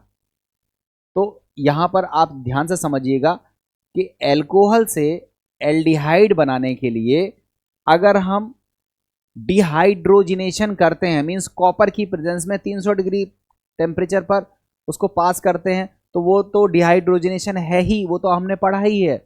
मगर यदि हम ऑक्सीडाइजिंग एजेंट की प्रेजेंस में प्राइमरी एल्कोहल का ऑक्सीडेशन करते हैं तो भी एल्डिहाइड और कीटोन अगर बनते हैं, तो उस प्रोसेस को भी हम डिहाइड्रोजिनेशन के नाम से जानते हैं। तो डिहाइड्रोजिनेशन का मतलब कॉपर 300 डिग्री तक सीमित मत रखिएगा, डिहाइड्रोजिनेशन में हमारा ऑक्सीडेशन भी शामिल हो जाएगा। एल्कोहल से एल्डिहाइड कीटोन का बनना, ये प्योरली डिहाइड्रोजिनेशन के एग्जाम्पल में आ जाएगा। और अगर एल्कोहल से कार्बोक्सिलिक एसिड बनाएंगे तो वहां हाइड्रोजन हट रहा है, O जुड़ भी रहा है, तो वहां ऑक्सीडेटिव डिहाइड्रोजिनेशन कहलाएगा। क्लियर है ना। तो आपको यही चीज देखने के लिए मिल रहा है। देखो यहां पे पढ़ दे रहा हूं मैं, लिखा है ऑक्सीकरण में OH और CH, ये OH और CH आबंध का विदलन होता है, टूटता है, और CO आबंध का निर्माण होता है। चूंकि इस प्रक्रिया में एल्कोहल से हाइड्रोजन का एक अणु मुक्त होता है, इसी कारण इस अभिक्रिया को हम बिहाइड्रोहाइड्रोजनीकरण या फिर डिहाइड्रोहाइड्रोजिनेशन के नाम से भी जानते हैं। आपको यहां पे बताते चलें कि प्राइमरी, सेकेंडरी और टर्सरी एल्कोहल से किस तरह से हमारा ऑक्सीडेशन होता है, उसको एक एक करके लिखाया हुआ है। लिखा है प्राइमरी, सेकेंडरी और टर्सरी, प्राथमिक, द्वितीयक और तृतीयक एल्कोहलों के ऑक्सीकरण से अलग अलग उत्पाद मिलते हैं। कैसे, प्राथमिक एल्कोहलों से अगर हम प्रबल ऑक्सीकारक या स्ट्रॉन्ग ऑक्सीडाइजिंग एजेंट यूज करें, कौन कौन सा, या तो एसिडिक KMnO4 या फिर एसिडिक K2Cr2O7, तो पहले क्या मिलता है, एल्डिहाइड, जो फिर एसिड में या कार्बोक्सिलिक अम्ल में क्या हो जाते हैं, ऑक्सीकृत। देखो ये एल्कोहल है, ये स्ट्रॉन्ग ऑक्सीडाइजिंग एजेंट है, हमने ऑक्सीडेशन कराया तो पहले क्या मिला, एल्डिहाइड, जिसका फर्दर ऑक्सीडेशन हुआ और हमको क्या मिल गया, कार्बोक्सिलिक एसिड। देखो ये उसका एक एग्जाम्पल है। इथेनॉल का अगर हम स्ट्रॉन्ग ऑक्सीडाइजिंग एजेंट के साथ ऑक्सीडेशन कराएंगे तो पहले इसके ऑक्सीडेशन से हमें मिलेगा एल्डिहाइड, जिसका नाम है एसिटाल्डिहाइड, जिसका फर्दर ऑक्सीडेशन होगा और हमको क्या मिलेगा, इथेनोइक एसिड। इस तरह से प्राइमरी एल्कोहल के ऑक्सीडेशन से ये प्रोडक्ट्स हमको मिलते हुए दिख रहे हैं। अब अगर हम बात करें कि नहीं हमें तो एल्डिहाइड ही बनाना है, कीटोन नहीं बनाना है, तो वहां पर हमें कौन सा ऑक्सीडाइजिंग एजेंट लेना पड़ेगा, वहां हमें लेना पड़ेगा PCC। मैंने आपको कल अभी बताया था थोड़ी देर पहले, अगर हम एल्डिहाइड पर रुकना चाहते हैं तो हम PCC यूज करेंगे। देखो लिखा भी है, प्राथमिक एल्कोहलों को एल्डिहाइड में ऑक्सीकृत करने के लिए हमें निर्जल माध्यम में CrO3 ऑक्सीकारक का उपयोग करते हैं, इसे PCC के रूप में उपयोग करते हैं। PCC का पूरा नाम क्या है, पिरिडीनियम क्लोरोक्रोमेट पीसीसी पिरिडीन HCl और CrO3 का एक कॉम्प्लेक्स होता है, और अगर हम पीसीसी का यूज़ करके ऑक्सीडेशन करते हैं तो प्राइमरी अल्कोहल से एल्डिहाइड मिलते हैं। पीसीसी की खास बात होती है कि ये डबल बॉन्ड में कोई भी परिवर्तन नहीं लाता है, जैसा था वैसा रहेगा। तो ऐसा ऑक्सीडाइजिंग एजेंट जो डबल बॉन्ड को ऑक्सीडाइज नहीं करता है वो तो बड़ा अच्छा है। ये डबल बॉन्ड को छूता ही नहीं है, केवल अल्कोहल को किस में बदल देगा, एल्डिहाइड में। तो ये पीसीसी की खास बात है कि ये अनसैचुरेशन पर अपना कोई इम्पैक्ट नहीं डालता है, जैसा डबल बॉन्ड था वैसा रहेगा, केवल अल्कोहल को ऑक्सीडाइज करता है किसमें, एल्डिहाइड में। और अगर आप चाहते हैं कि अल्कोहल से एसिड ना बने, अल्कोहल से केवल एल्डिहाइड बने, तो हमें वहाँ पर कौन सा ऑक्सीडाइजिंग एजेंट यूज़ करना पड़ेगा, पीसीसी का यूज़ करना पड़ेगा, और तब जाकर के हमें एल्डिहाइड का फॉर्मेशन होता हुआ दिखेगा। ठीक है, लिखा भी है देखो, अभिकर्मक पीसीसी द्वारा द्विबंध का ऑक्सीकरण नहीं होता है, इसलिए असंतृप्त अल्कोहलों से असंतृप्त एल्डिहाइड बनाने के लिए हम पीसीसी का उपयोग करते हैं। ठीक है, तो ये आपको समझ में आ गया होगा, प्राइमरी अल्कोहल के साथ ये सब बातें हैं। अब अगर हम सेकेंडरी अल्कोहल की बात करें, द्वितीयक अल्कोहलों की बात करें, तो देखो ये हमारे पास एक सेकेंडरी अल्कोहल है जिसका नाम है आइसोप्रोपिल अल्कोहल। अगर हम strong oxidising agent acidic K2Cr2O7 की प्रेजेंस में अगर हम इसका ऑक्सीडेशन करते हैं तो हमको पहले क्या मिलता है, कीटोन। कीटोन इजीली ऑक्सीडाइज नहीं होता है, मगर मान लो हम बहुत हार्ड कंडीशंस आगे डेवलप कर दें, बहुत हाई टेम्परेचर हाई प्रेशर हम अप्लाई कर दें, तो ये कीटोन भी फर्दर ऑक्सीडाइज हो जाता है। कीटोन भी दो भागों में टूट जाएगा, एक भाग 2 कार्बन का एसिड होगा और एक भाग 1 कार्बन का एसिड होगा, जो कि फर्दर CO2 और H2O में ऑक्सीडाइज हो जाएगा। तो आई थिंक आपको मैटर समझ में आ गया होगा कि सेकेंडरी अल्कोहल का हम ऑक्सीडेशन अगर कराएं, सेकेंडरी अल्कोहल का ऑक्सीडेशन कराएं, वो भी स्ट्रॉन्ग ऑक्सीडाइजिंग एजेंट की प्रेजेंस में, तो कीटोन पर आकर के रिएक्शन पहले तो रुक जाती है, मगर यदि आप थोड़ा सा भी कंडीशंस हार्ड करोगे तो वो जो कीटोन बना है वो फर्दर ऑक्सीडाइज हो जाएगा। कीटोन्स भी 2 भागों में टूट जाएगा और दोनों भागों से 2 अलग अलग टाइप के कार्बोक्सिलिक एसिड मिलेंगे। यदि कार्बोक्सिलिक एसिड में 1 कार्बन है तो 1 कार्बन का carboxylic acid that is formic acid, ये फर्दर ऑक्सीडाइज हो जाएगा और CO2 और H2O का फॉर्मेशन होता हुआ दिखेगा। तो यही सब बातें यहाँ लिखी गई हैं, आप खुद से देख सकते हो कि अगर हम सेकेंडरी अल्कोहल का एक दूसरा एग्जाम्पल ले लें जिसका नाम है ब्यूटेन 2ऑल, इसको बोलते हैं ब्यूटेन 2ऑल, और ब्यूटेन 2ऑल का अगर हम ऑक्सीडाइजिंग एजेंट स्ट्रॉन्ग लेते हुए, देखो स्ट्रॉन्ग ऑक्सीडाइजिंग एजेंट के प्रेजेंस में हमने इसका अगर ऑक्सीडेशन कर दिया, तो आप पहले तो देख लो ये अल्कोहल बदल गया कीटोन में, इसका नाम क्या हो गया, ब्यूटेनोन, ये आपका नाम हो जाएगा, ये कीटोन बन गया। कीटोन ऑक्सीडाइज जनरली नहीं होगा, मगर हम फर्दर अगर गर्म कर देंगे तो ये कीटोन 2 हिस्सों में टूट जाएगा और 2 हिस्सों में टूट करके आपको 2 तरह के कार्बोक्सिलिक एसिड का जो मिक्सचर है वो आपको प्राप्त हो जाएगा, और इस तरह से हमें कीटोन्स का फर्दर ऑक्सीडेशन देखने के लिए मिलता है।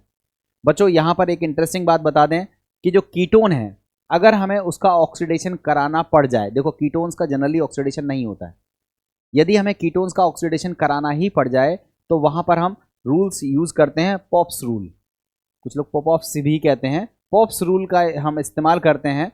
और पॉप्स रूल क्या कहता है कि कीटोन हमारा कैसा है, पहले ये देखो, कीटोन में CO के एक तरफ 1 कार्बन है और CO के दूसरे तरफ 2 कार्बन है, तो जहाँ कम कार्बन होंगे वहाँ से बॉन्ड टूटेगा, जैसे 1 है और यहाँ 2 है तो यहाँ से बॉन्ड नहीं टूटेगा, जहाँ कम कार्बन है वहाँ से बॉन्ड टूटेगा। ये वाला हिस्सा 1 कार्बन का एसिड होगा जो कि CO2 और H2O में बदल जाएगा बाद में, और ये 3 कार्बन का एसिड एक तरफ होगा, तो 3 कार्बन का एसिड एक तरफ होगा और 1 कार्बन का एसिड एक तरफ होगा। इस तरह से कीटोन्स का फर्दर ऑक्सीडेशन होता है और इस रूल को हम पॉप्स रूल कहते हैं। जनरली कीटोन का ऑक्सीडेशन कराया नहीं जाता है या बड़ी हार्ड कंडीशन में होता है, मगर फिर भी कीटोन्स का अगर ऑक्सीडेशन कराना ही पड़ जाए तो हमें कौन सा रूल लगाना चाहिए, पॉप्स रूल से प्रोडक्ट का फॉर्मेशन करना चाहिए। हाँ, अगर हम सेकेंडरी अल्कोहल का ऑक्सीडेशन स्ट्रॉन्ग ऑक्सीडाइजिंग एजेंट से नहीं करते हैं, पीसीसी से करते हैं, तो सेकेंडरी अल्कोहल से कीटोन बनेगा और आगे इसका ऑक्सीडेशन नहीं होगा।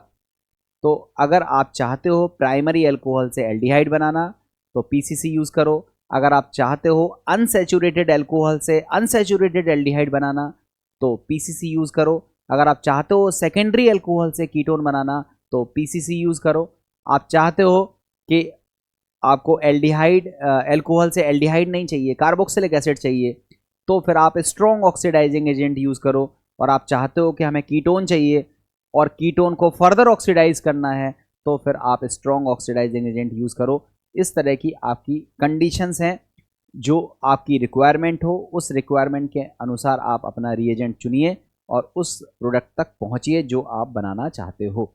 अब लास्ट लाइन में देखो क्या लिखा हुआ है, वही चीज़ लिखी हुई है, पीसीसी द्वारा दुर्बल ऑक्सीकारकों द्वारा, पीसीसी हो या दुर्बल ऑक्सीकारक हो, सेकेंडरी एल्कोहल का जो ऑक्सीडेशन होता है उससे कीटोन प्राप्त होते हैं जिसका आगे ऑक्सीकरण नहीं होता है। आगे ऑक्सीकरण नहीं होता है। अगर आप आगे ऑक्सीकरण कराना चाहते हो तो आपको हाई टेम्परेचर, प्रेशर, कैटलिस्ट वगैरह ये सब लेने पड़ेंगे, मतलब कंडीशंस को हार्ड करना पड़ेगा, तब फर्दर ऑक्सीडेशन होगा। देखो ये आइसोप्रोपिल एल्कोहल है, पीसीसी से हमने ऑक्सीडेशन कराया तो हमको कीटोन का फॉर्मेशन बनता हुआ दिख रहा है और यहाँ पर हमको क्या मिल गया है, एसीटोन। आई थिंक आपको ये समझ में आ गया होगा। अब देखो हम बात करते हैं आगे की,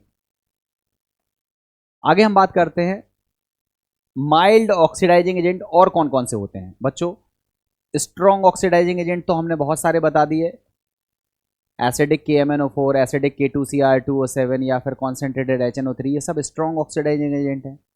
मगर जब हम माइल्ड ऑक्सीडाइजिंग एजेंट की बात करते हैं तो कुछ ऑक्सीडाइजिंग एजेंट मैंने लिखे हुए हैं, ये सब माइल्ड हैं, आप इनको याद करना चाहो तो कर लेना। हेलोजन ये माइल्ड ऑक्सीडाइजिंग एजेंट होती है। फेंटन्स रिएजेंट जिसमें हम FeSO4 और H2O2 का मिक्सचर लेते हैं, ये माइल्ड ऑक्सीडाइजिंग एजेंट है। एसिडिक KMnO4 है मगर कोल्ड कंडीशन में ये माइल्ड की तरह बिहेव करता है। जॉन्स रिएजेंट है, ये जब एसीटोन में डाला जाता है तो माइल्ड ऑक्सीडाइजिंग एजेंट की तरह बिहेव करता है। सैरेट रिएजेंट है, ये डाईक्लोरोमेथेन में अगर यूज़ करते हैं तो हमारा माइल्ड ऑक्सीडाइजिंग एजेंट होता है। इसी तरह से MnO2 है, एल्यूमिनियम टर्सरी ब्यूटॉक्साइड है, एसीटोन में जब हम यूज़ करते हैं या पैराबेंजोक्विनोन में यूज़ करते हैं तो ये माइल्ड ऑक्सीडाइजिंग एजेंट है। कॉपर 300 डिग्री और सिल्वर 300 डिग्री ये भी माइल्ड ऑक्सीडाइजिंग एजेंट की तरह बिहेव करते हैं। तो बच्चों अगर आपको एल्डिहाइड बनाना है एल्कोहल से, या एल्कोहल से आपको कीटोन बनाना है, सेकेंडरी एल्कोहल से कीटोन बनाना है और आप चाहते हो माइल्ड ऑक्सीडाइजिंग एजेंट, तो आप इन सब का यूज़ कर सकते हो। मगर हर रिएजेंट की अपनी अपनी खास बातें होती हैं, क्योंकि इतनी सारी बातें तुरंत के तुरंत तो डिस्कस नहीं करी जा सकती हैं। अब आगे की केमिस्ट्री में आपको हम डिस्कस करेंगे कि हर रिएजेंट की अपनी लिमिटेशंस हैं, तो किसी भी रिएजेंट को कहीं भी यूज़ नहीं करते हैं, मगर जितनी चीज़ें हम आपको बताते जा रहे हैं उतनी चीज़ें आप दिमाग में रखते चलो। आप अगर चाहते हो एल्कोहल का ऑक्सीडेशन कराना तो आपकी रिक्वायरमेंट क्या है कि आप एल्डिहाइड बनाना चाहते हो केवल, कीटोन बनाना चाहते हो केवल, तो पीसीसी यूज़ करो। अनसैचुरेटेड एल्कोहल, अनसैचुरेटेड कीटोन है, अनसैचुरेटेड एल्कोहल है और आप उससे अनसैचुरेशन एज इट इज़ रखना चाहते हो, केवल एल्कोहल को एल्डिहाइड में बदलना चाहते हो तो पीसीसी यूज़ करो। और यदि आपने स्ट्रॉन्ग ऑक्सीडाइजिंग यूज़ कर दिया तो प्राइमरी एल्कोहल से पहले एल्डिहाइड मिलेगा जो फर्दर ऑक्सीडाइज कीटोन में हो जाएगा। इसी तरह से जो सेकेंडरी एल्कोहल होगा वो कीटोन में ऑक्सीडाइज होगा, जो कि आगे ऑक्सीडाइज नहीं होता है, बट फर्दर अगर हम हार्ड कंडीशन लगाकर ऑक्सीडेशन कर दें तो कीटोन्स के दो हिस्से हो जाते हैं, जनरली पॉप्स रूल के अकॉर्डिंग होते हैं, और हमें दो तरह के कार्बोक्सिलिक एसिड का फॉर्मेशन होता हुआ दिखता है। यदि कार्बोक्सिलिक एसिड में एक कार्बन है, दैट इज फॉर्मिक एसिड है, तो वहाँ फॉर्मिक एसिड की बजाय CO2 और H2O बनता है। ये सारा समरी है, ये आपको पता होनी चाहिए। अब अगर हम टर्सरी एल्कोहल की बात करें तो देखो टर्सरी एल्कोहल का ऑक्सीडेशन जनरली नहीं होता है, मतलब ये ऑक्सीडेशन रिएक्शन को नहीं देते हैं, मगर यदि आप फिर वही हार्ड कंडीशन लगाते हो तो टर्सरी एल्कोहल का भी ऑक्सीडेशन हो जाएगा। शुरुआत से ही टर्सरी एल्कोहल टूट फूट जाएगा, मतलब इसमें कार्बन कम हो जाएंगे, पहले कीटोन मिलेगा, फिर कीटोन भी ऑक्सीडाइज नहीं होगा, मगर चूंकि कंडीशंस ऑलरेडी हार्ड लगा के रखी है तो ये कीटोन भी दो हिस्सों में टूट जाएगा और आपको various mixture of carboxylic acids आपको मिलता हुआ दिखेगा। तो टर्सरी एल्कोहल का ऑक्सीडेशन जनरली कराना नहीं चाहिए, क्योंकि इसमें मिक्सचर ऑफ प्रोडक्ट्स मिलते हैं और ऐसे प्रोडक्ट्स को आइसोलेट करना, आइडेंटिफाई करना थोड़ा डिफिकल्ट होता है, इसलिए टर्सरी एल्कोहल का जनरली ऑक्सीडेशन हम करते नहीं हैं। तो यही लिखा हुआ है कार्बन परमाणु पर, ये देखो ये OH है, ये जिस कार्बन पर लगा हुआ है वहाँ कोई भी हाइड्रोजन नहीं है, कोई भी हाइड्रोजन नहीं है, तो लिखा है कार्बन पर, लिखा है टर्सरी एल्कोहल में उस कार्बन परमाणु पर हाइड्रोजन नहीं होते हैं जिस पर OH समूह जुड़ा होता है। सामान्यतः ये एल्कोहल ऑक्सीकरण अभिक्रिया नहीं देते हैं। अम्लीय K2Cr2O7 के साथ तीव्र ऑक्सीकरण कराने पर ये एल्कोहल पहले कीटोन बनाते हैं तथा फिर एसिड बनाते हैं। एसिड तथा कीटोन दोनों में ओरिजिनल एल्कोहल की तुलना में कार्बन की संख्या क्या हो जाती है, कम होती है। और ये टर्सरी एल्कोहलों का ऑक्सीडेशन है। जनरली कराना नहीं चाहिए, मगर फिर भी अगर आप कराना चाहते हो तो ये आप प्रोडक्ट देख सकते हो, ये प्रोडक्ट आप देख सकते हो। ठीक है, हमने आपको फिर बताया एल्कोहल से एल्डिहाइड बनाना, ये प्योरली डिहाइड्रोजिनेशन है। मगर एल्कोहल से एसिड बनाना, तो इसमें हाइड्रोजन निकल भी रहा है, ऑक्सीजन जुड़ भी रहा है, इसलिए इस प्रोसेस को हम बोलते हैं ऑक्सीडेटिव डिहाइड्रोजिनेशन। या इसको देखो आप एक एग्जांपल से समझ लो, RCH2OH, ये हमारे पास एल्कोहल है। अगर हम इसका ऑक्सीडेशन कराएं और हमको मिल जाए RCHO, तो आप बताओ इसमें क्या हुआ, इसमें 2 हाइड्रोजन घट गए ना। देखो 2 हाइड्रोजन घट गए। अब वो अलग बात है हाइड्रोजन ऑक्सीजन से जुड़ करके H2O के रूप में घटे हो, मगर एल्कोहल से एल्डिहाइड बनाने में हाइड्रोजन केवल घटते हैं, इसलिए इसको बोलते हैं डिहाइड्रोजिनेशन। और मान लो हमने एल्कोहल से एसिड बनाया होता, मान लो फर्दर रिएक्शन हुई होती और हमने कार्बोक्सिलिक एसिड बनाया होता, तो बताओ इसमें क्या देख रहे हो, हाइड्रोजन हट भी रहा है और ऑक्सीजन जुड़ भी रहा है। इसलिए ये जो प्रोसेस है वो ऑक्सीडेटिव डिहाइड्रोजिनेशन है, मतलब ऑक्सीजन जुड़ भी रहा है और हाइड्रोजन निकल भी रहा है, इसलिए इसको बोलते हैं ऑक्सीडेटिव डिहाइड्रोजिनेशन। तो आप देखो लिखा है एल्कोहलों के ऑक्सीकरण को ऑक्सीडेटिव डिहाइड्रोजिनेशन या ऑक्सीकृत विहाइड्रोजनीकरण के नाम से भी जानते हैं। तो आप कंडीशंस देख लेना, डिहाइड्रोजिनेशन, और देखो नाम डिहाइड्रोजिनेशन हम आगे पढ़ा भी रहे हैं।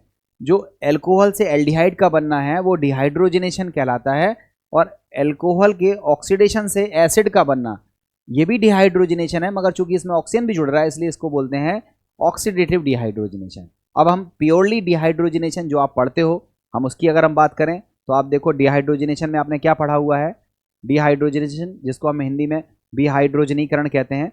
इसमें अगर हम प्राथमिक एल्कोहलों की वेपर्स को अगर हम कॉपर पर 300 डिग्री तापमान पर या 575 केल्विन तापमान पर प्रवाहित करते हैं तो प्राथमिक एल्कोहलों से मिलता है एल्डिहाइड, द्वितीयक से मिलता है कीटोन, और टर्सरी एल्कोहल से डिहाइड्रोजनेशन नहीं होता है, वहां पर डिहाइड्रेशन होता है और हमको क्या मिल जाती है, एल्कीन। देखो आप, ये प्राइमरी एल्कोहल है, कॉपर 575 केल्विन तापमान है, एल्डिहाइड बनेगा, हाइड्रोजन निकल रहा है, इसलिए इस प्रोसेस को बोलते हैं डिहाइड्रोजनेशन। यहाँ देखो इथेनॉल है, कॉपर 300 डिग्री टेम्परेचर हमने लिया है, एसिटाल्डिहाइड मिल गया, इसमें भी हाइड्रोजन गैस निकल रही है, इस प्रोसेस को भी हम क्या बोलते हैं, डिहाइड्रोजनेशन।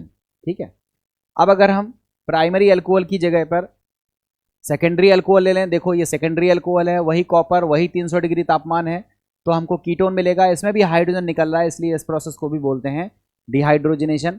ये उसका एग्जाम्पल है आइसोप्रोपेल अल्कोहल, कॉपर 575 या 300 डिग्री टेम्परेचर, इसमें क्या मिल रहा है, एसीटोन, इसमें भी हाइड्रोजन गैस निकल रही है, इसलिए इसको भी बोलते हैं डिहाइड्रोजनेशन। और यहाँ देखें हम टर्सरी ब्यूटिल अल्कोहल है, और टर्सरी ब्यूटिल अल्कोहल को कॉपर 575 टेम्परेचर पर अगर हम हीट करते हैं तो यहाँ पर हमें वाटर मॉलिक्यूल निकलता दिखता है, तो इसको हम डिहाइड्रेशन नहीं कहते हैं बल्कि इसको बोलते हैं डिहाइड्रेशन। इसको क्या बोलेंगे, डिहाइड्रेशन। तो डिहाइड्रोजिनेशन प्राइमरी अल्कोहल का होता है, सेकेंडरी अल्कोहल का होता है, मगर टर्सरी अल्कोहल का डिहाइड्रोजिनेशन नहीं होता है। टर्सरी अल्कोहल का सेम कंडीशंस में डिहाइड्रेशन होता है, अकॉर्डिंग टू सेडजेफ रूल होता है, और हमें एल्कीन का फॉर्मेशन होता हुआ दिखता है। अब हम बात करते हैं एल्कोहल की एक और रिएक्शंस की, जिसको हम बोलते हैं अमोनोलिसिस ऑफ एल्कोहल्स, या एल्कोहलों का अमोनिया अपघटन। तो देखो इसमें करना कुछ नहीं है, एल्कोहल को अमोनिया के साथ गर्म करना है लगभग 450 या कहें तो 623 केल्विन तापमान पर, और यहाँ हमें कैटलिस्ट लेना है एल्यूमिना। तो हम बोलते हैं कि एल्कोहल को अमोनिया के साथ एल्यूमिना कैटलिस्ट की प्रेजेंस में लगभग 623 केल्विन या 450 डिग्री सेल्सियस तापमान पर जब हम इसे गर्म करते हैं तो हमें प्राइमरी, सेकेंडरी और टर्सरी एमीन का मिक्सचर मिल जाता है, और इस प्रोसेस को हम बोलते हैं एल्कोहल्स का अमोनोलिसिस। ये आपकी प्रोसेस है, यही लिखा हुआ है कि एल्कोहल, आपकी जो लैंग्वेज है उसको देख लो,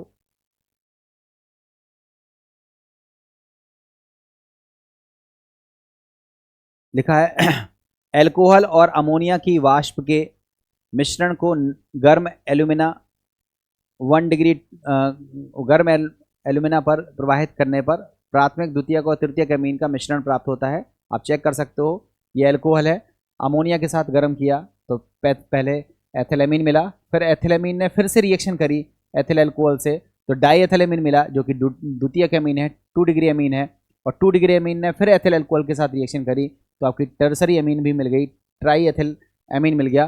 तो प्राइमरी, सेकेंडरी और टर्सरी अमीन का मिक्सचर हम लोगों को मिल जाता है जब हम ये रिएक्शन कराते हैं। इस प्रोसेस को हम बोलते हैं एमोनोलिसिस ऑफ एल्कोहल्स, मतलब एल्कोहल में OH ग्रुप हट के NH2 ग्रुप को डेवलप करना, इसको बोलते हैं एमोनोलिसिस ऑफ एल्कोहल। बच्चों ये सब चीज़ें आपने देखी, ये सब थी एल्कोहल्स की प्रॉपर्टीज़। अब हम बात करते हैं फिनॉल्स की प्रॉपर्टीज़ की। बच्चों फिनॉल्स की प्रॉपर्टीज़ में देखो, फिनॉल की अच्छी प्रॉपर्टीज़ हैं। पहली प्रॉपर्टीज़ देखते हैं, फिनॉल आपको पता है एसिडिक नेचर की होती है। अगर हम इसकी रिएक्शन एक्टिव मेटल से कराएंगे तो एक्टिव मेटल्स एसिड से हाइड्रोजन गैस को रिमूव करती है और सॉल्ट का फॉर्मेशन करती है। तो देखो फिनॉल की रिएक्शन जब हम सोडियम से कराते हैं तो सोडियम फिनॉक्साइड मिलता है और हाइड्रोजन गैस मिलती है। इसके बाद अगर हम फिनॉल की रिएक्शन अमोनिया के साथ करा दें, देखो नेक्स्ट रिएक्शन, फिनॉल की रिएक्शन अगर हम अमोनिया के साथ करा दें तो फिनॉल में OH ग्रुप हट के NH2 ग्रुप आ जाता है। ये रिएक्शन एनहाइड्रस ZnCl2 की प्रेजेंस में लगभग 300 डिग्री तापमान पर होती है और इससे हमें एनिलीन मिल जाती है। तो फिनॉल से एनिलीन अगर कभी बनाना पड़े तो फिनॉल की रिएक्शन आप अमोनिया से कराइए, एनहाइड्रस ZnCl2 कैटलिस्ट लीजिए और ऑलमोस्ट 300 डिग्री तापमान पर इस रिएक्शन को करवाइए तो आपको एनिलीन प्राप्त हो जाएगी। एसिलीकरण के बारे में आप लोगों को हम बता दें कि ये फिनॉल है। इस फिनॉल में H को हटा करके एसिटिल ग्रुप, ये बच्चों ध्यान से समझना, CH3CO ग्रुप को हम बोलते हैं एसिटिल ग्रुप। एसिटिल ग्रुप से H को रिप्लेस कर देना, मतलब H हट जाए और एसिटिल ग्रुप आ जाए, इसको बोलते हैं एसिटिलीकरण। ध्यान से समझना, इसको क्या बोलेंगे, एसिटिलीकरण। अब ये H हटाना है और CH3CO ग्रुप को लगाना है। तो CH3CO ग्रुप को लगाने के लिए आप इस्तेमाल कर सकते हो एसिटिल क्लोराइड, आप इस्तेमाल कर सकते हो एसिटिक एनहाइड्राइड। एसिटिक एनहाइड्राइड से जब रिएक्शन कराओगे या फिर एसिटिल क्लोराइड से जब रिएक्शन कराओगे फिनॉल की, तो फिनॉल का H हटेगा, ये फिनॉल का H हटेगा और आपको क्या मिलेगा, फेनिल एसीटेट मिलेगा, फेनिल एसीटेट मिलेगा। और इस रिएक्शन में हम क्या देखते हैं, फिनॉल का H हटता है, CH3CO आता है, फिनॉल का H हटता है, CH3CO ग्रुप आता है, इसलिए इसको हम बोलते हैं एसिटिलीकरण। ध्यान से समझना, इसको क्या बोलते हैं, एसिटिलीकरण, क्योंकि फिनॉल का H हट रहा है और CH3CO ग्रुप आ रहा है तो उसको बोलते हैं फिनॉल का एसिटिलीकरण। ध्यान से सुनना, ये नहीं लिखा है, ये अलग चीज़ लिखी हुई है, एसिलीकरण लिखा हुआ है, एसाइलेशन लिखा हुआ है, ये अलग चीज़ है। हम बोल रहे हैं एसिटिलीकरण। देखो आगे लिखा भी है मैंने, देखो ध्यान से समझना क्या लिखा है, OH समूह का H परमाणु एसिटिल समूह, एसिटिल समूह कौन सा है, CH3CO समूह द्वारा विस्थापित करने की प्रक्रिया को क्या बोलते हैं, एसिटिलीकरण। क्या बोलते हैं, एसिटिलीकरण, या जिसको बोलते हैं एसिटाइलेशन। और अगर OH में से H को हटा करके C6H5CO, वो देखो वो ग्रुप में किसको अटैच कर रहे थे, H हटाकर CH3CO को, और यहां पर अटैच कर रहे हैं C6H5CO को, इसको हम क्या बोलते हैं, बेंजोइल ग्रुप, इसको बोलते हैं बेंजोइल ग्रुप। तो अगर फिनॉल का H हटाकर एसिटिल लगा देंगे तो एसिटाइलेशन बोलेंगे, और अगर हम बेंजोइल ग्रुप लगा देंगे तो इसको बोलेंगे बेंजोइलेशन, इसको बोलते हैं बेंजोइलेशन। और ध्यान से समझना, फिनॉल का देखो देखो दो चीज़ें हैं, फिनॉल से H हटाना है, देखो ये फिनॉल है, इससे H हटाना है। अब H हटाकर अगर आप CH3CO लगाओगे इस तरह से तो इसको बोलते हैं एसिटाइलेशन, और अगर आप H हटाकर C6H5CO लगाओगे तो उसको बोलते हैं बेंजोइलेशन। तो बेंजोइलेशन और एसिटाइलेशन को जब मिला दोगे, जब बेंजोइलेशन और एसिटाइलेशन को जब आप मिला दोगे तब आपकी रिएक्शन आ जाएगी जो आपने हेडिंग लिखी थी जिसका नाम था एसिलीकरण, या जिसको हम बोलते हैं एसाइलेशन। मतलब एसाइलेशन में दो रिएक्शंस शामिल होती हैं, एक होती है एसिटाइलेशन और दूसरी होती है बेंजोइलेशन। तो बेंजोइलेशन और एसिटाइलेशन को मिक्स करोगे तब जो हमारा मिलेगा उसको हम क्या बोलते हैं, एसाइलेशन, या जिसको हम बोलते हैं एसिलीकरण। ध्यान से समझना, एसिटिल ग्रुप कौन सा होता है, CH3CO, और बेंजोइल ग्रुप कौन सा होता है, C6H5CO। तो एसिटिल ग्रुप लाने के लिए हम क्या करते हैं, या तो एसिटिल क्लोराइड लेते हैं या एसिटिक एनहाइड्राइड लेते हैं।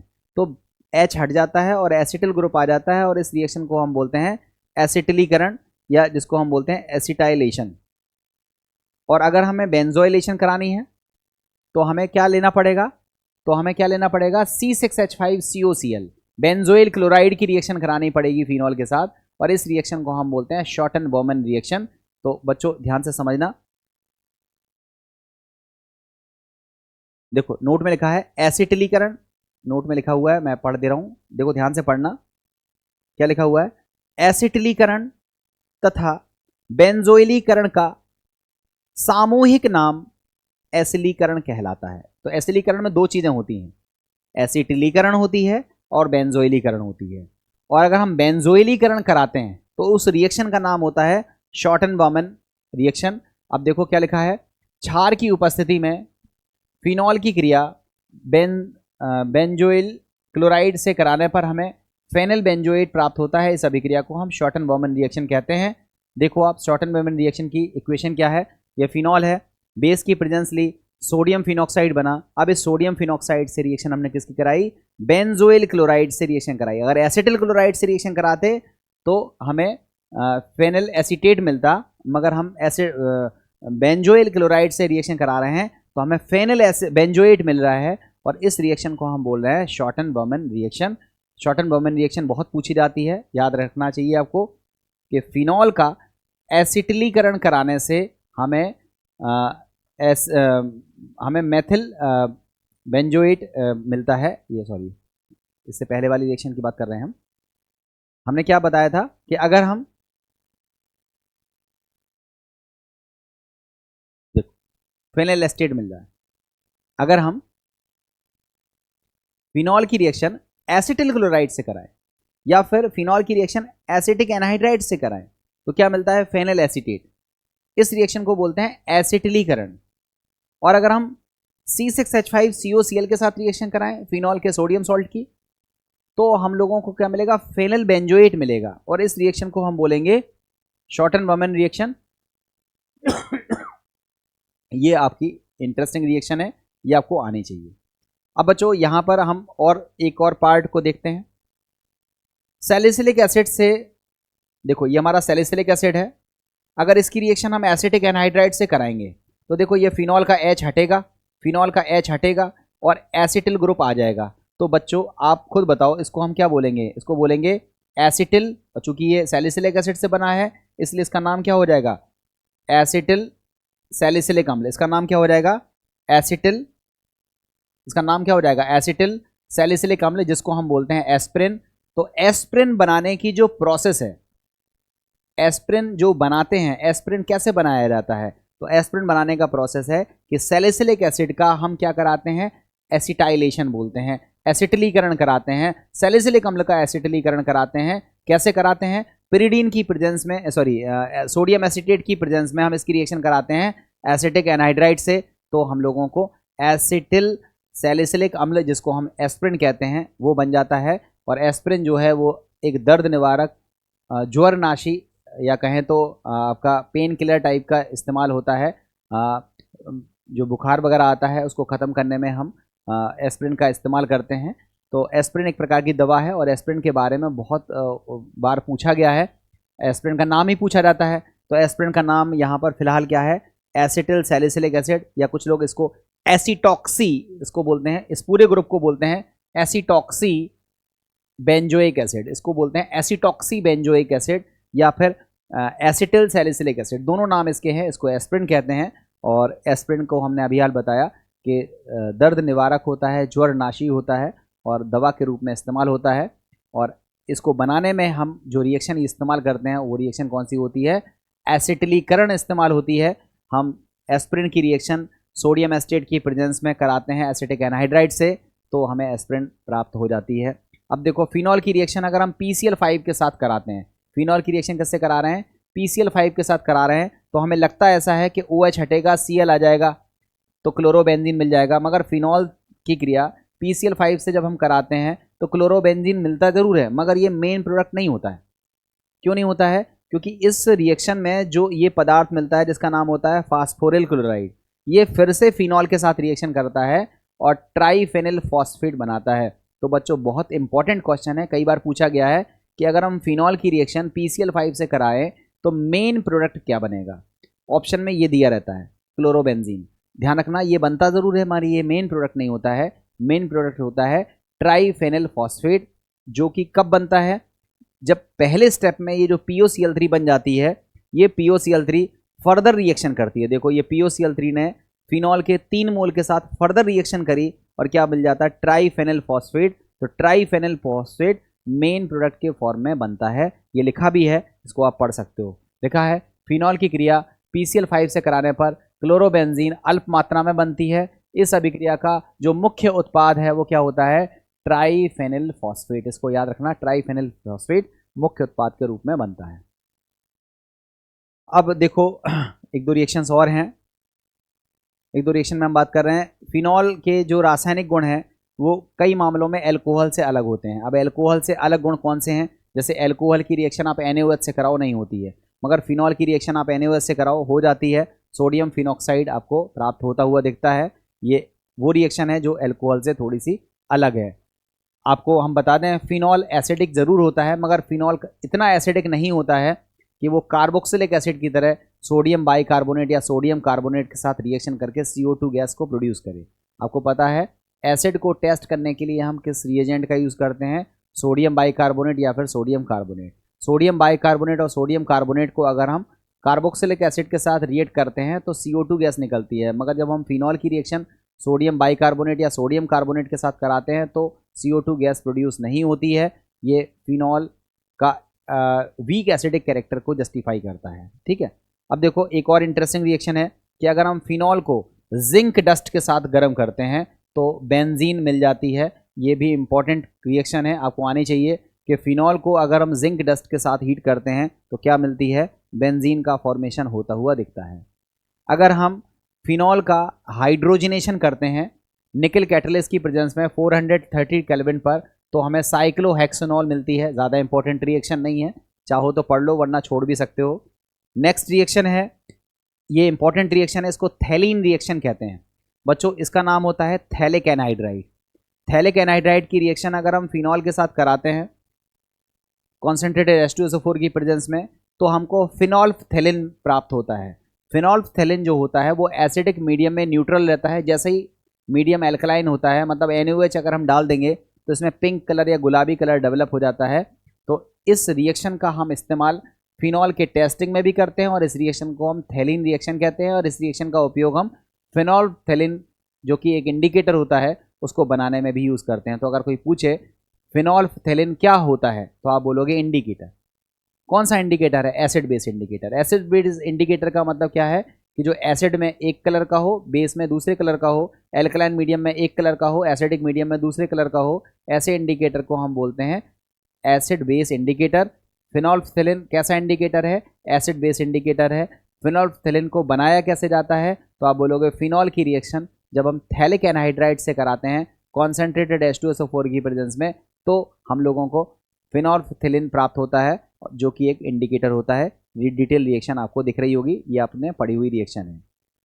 आप चाहो तो फिनॉल की रिएक्शन आप फॉर्मेल्डिहाइड से करा सकते हो।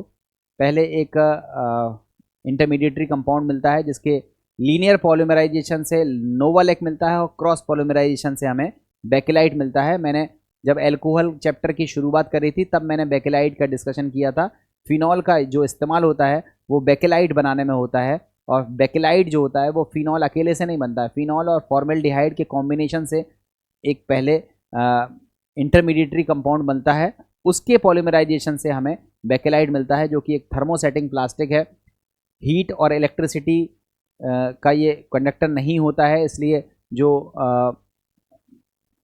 होम अप्लायंसेज होते हैं जैसे कुकर वगैरह है उसके जो हैंडल्स होते हैं उसको बनाने में हम बेकेलाइट का यूज़ करते हैं। स्विच वगैरह बनाने में भी हम बेकेलाइट का यूज़ करते हैं। थर्मोसेटिंग टाइप की ये प्लास्टिक होती है। अब देखते हैं फिनॉल का अगर हम ऑक्सीडेशन कर दें, फिनॉल का ऑक्सीडेशन करते हैं क्रोमिक एसिड की प्रेजेंस में या फिर Na2Cr2O7 और H2SO4 के मिक्सचर से अगर हम फिनॉल का ऑक्सीडेशन कर दें तो हमें बेंजोक्विनोन मिल जाती है। फिनॉल के ऑक्सीडेशन से हमें क्या मिलती है? बेंजोक्विनोन। इससे एक इंटरेस्टिंग क्वेश्चन डेवलप होता है कि अगर हम फिनॉल को वायु में खुला छोड़ दें, एयर में एक्सपोज कर दें, तो उसमें कलर डेवलप हो जाता है, पिंक कलर की हो जाती है। तो क्यों हो जाती है? तो फिनॉल जैसे इस ऑक्सीडाइजिंग एजेंट से ऑक्सीडाइज हो रही है, उसी तरह से वायु से भी या एयर से भी वो ऑक्सीडाइज हो जाती है और हमको क्या मिलता है? बेंजोक्विनोन। जो बेंजोक्विनोन बनता है वो फिनॉल के कुछ एक मॉलिक्यूल के साथ हाइड्रोजन बॉन्ड बना लेता है और फिनोक्विनोन बनाता है, और वो जो फिनोक्विनोन होता है वो पिंक कलर का होता है। इसकी वजह से जो फिनॉल होती है वो एयर में एक्सपोज करने पर पिंक कलर की हो जाती है। ये उस क्वेश्चन का आंसर है। मैंने प्रॉपर क्वेश्चन और उसका आंसर लिख रखा है, देखो आप इसे। फिनॉल को वायु में खुला छोड़ने पर इसका रंग गुलाबी क्यों हो जाता है? आंसर देखो क्या लिखा है। फिनॉल को वायु में खुला छोड़ने पर वायु द्वारा फिनॉल का ऑक्सीकरण हो जाता है और पैरा बेंजोक्विनोन जो बनाया था अभी, पैरा बेंजोक्विनोन बनता है। यह पैरा बेंजोक्विनोन फिनॉल के अणुओं के साथ जुड़कर फिनोक्विनोन बना लेता है, जिसका रंग गुलाबी होता है। यही कारण है कि फिनॉल को वायु में रखने पर वो गुलाबी रंग की हो जाती है। ये उसका जस्टिफिकेशन है। फिनॉल एयर से ऑक्सीडाइज हो गई, बेंजोक्विनोन बना। ये जो बेंजोक्विनोन है ये फिनॉल के साथ जुड़ गया हाइड्रोजन बॉन्ड बनाते हुए, और जो बना उसका नाम है फिनोक्विनोन। और इस फिनोक्विनोन की वजह से उसका कलर कैसा डेवलप हो जाता है? गुलाबी कलर डेवलप हो जाता है। इसलिए फिनॉल जो होती है वो एयर में एक्सपोज करने पर गुलाबी कलर की हो जाती है।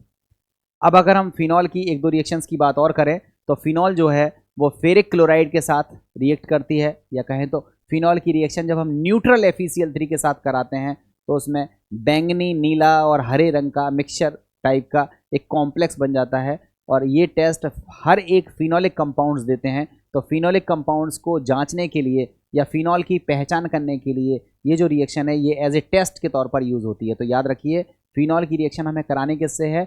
न्यूट्रल FeCl3 से। कराने से क्या होगा? हमें एक कॉम्प्लेक्स मिलेगा जिसका कलर कैसा होता है? बैंगनी, हरा, नीला इसका मिक्सचर होता है। और इस मिक्सचर कलर को देख करके हम तुरंत कह देते हैं कि न्यूट्रल FeCl3 ने जिसके साथ रिएक्शन करी थी डेफिनेटली या तो वो फिनॉल है या फिनॉलिक टाइप का कंपाउंड है। तो ये एक इंटरेस्टिंग रिएक्शन है जिसका हम उपयोग फिनॉल के जांच में या फिनॉल के परीक्षण में करते हैं। नेक्स्ट रिएक्शन है हमारी कपलिंग रिएक्शन। कपलिंग रिएक्शन भी इंपॉर्टेंट रिएक्शन है। ये इंडस्ट्रियल यूज़ में डाई वगैरह बनाने में काम आती है।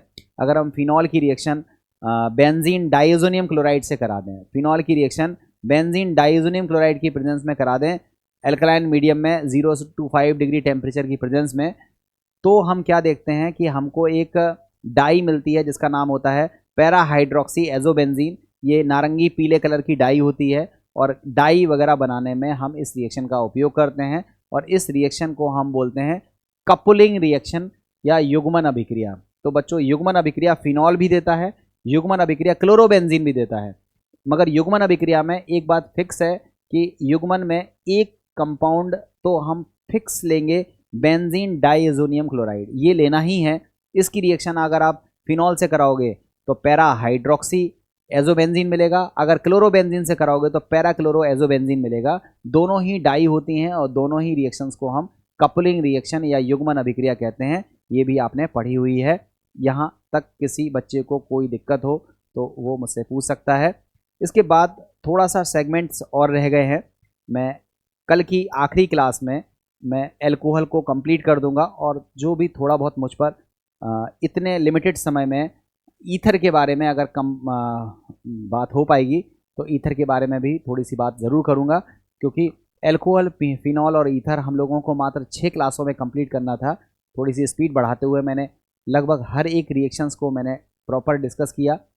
स्लाइड्स में पहले से मैंने लिख कर केवल इसलिए लिख लिया है क्योंकि इसमें समय बहुत ज़्यादा लगता है लिखने में, इसलिए उस समय को मिनिमाइज़ करने के लिए मैंने आपके लिए ये सब चीज़ प्रस्तुत करी। अगर फिर भी कोई डाउट्स रह गया हो तो आप ज़रूर पूछें, और लिमिटेड समय में जितनी चीज़ें बताने की हैं वो लगभग मैंने सारी कवर कर दी हैं। क्वेश्चंस वगैरह मैं आपको भेजता हूँ, आप उनको लगाइए, जो नहीं आता है पूछिए, और अगर आपके कोई और डाउट्स हैं तो वो भी पूछिए, और नेक्स्ट क्लास में हम इसके आगे के टॉपिक पर बात करेंगे। अभी के लिए थैंक यू वेरी मच।